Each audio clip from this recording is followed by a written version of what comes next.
حضرت علی نے اپنے آخری وقت میں کیا کہا تھا، لیکن اس سے پہلے میں آپ کو بتا دوں کہ جب حضرت علی نے خلافت کی گدی کو سنبھالا تو ایک ایسا دور تھا جب مسلمان خود آپس میں ایک دوسرے سے لڑ رہے تھے، بغاوتیں ہو رہی تھیں اور دشمن خود مسلمانوں سے لڑنے کے قابل نہیں تھے۔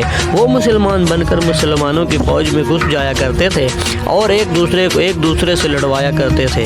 جب جنگ صفین ہوئی تو حضرت معاویہ کے لوگوں نے قرآن کو اپنے نیزوں پر باندھ کر بلند کر دیا اور کہا کہ ہمیں قرآن کا فیصلہ منظور ہے، لیکن کچھ ایسے بھی لوگ تھے جو چاہتے تھے کہ فیصلہ جنگ سے ہو۔ اگر حضرت علی نے انہیں سمجھانے کی بہت کوشش کی لیکن یہ نہیں مانے اور مجبوراً ان سے جنگ کرنی پڑی۔ جنگ میں کچھ لوگ بچ کر نکل گئے، یہ لوگ خوارج کہلائے، اور انہی میں سے ایک خارج نے فجر کی نماز کے وقت حضرت علی پر حملہ کیا اور انہیں شہید کر دیا۔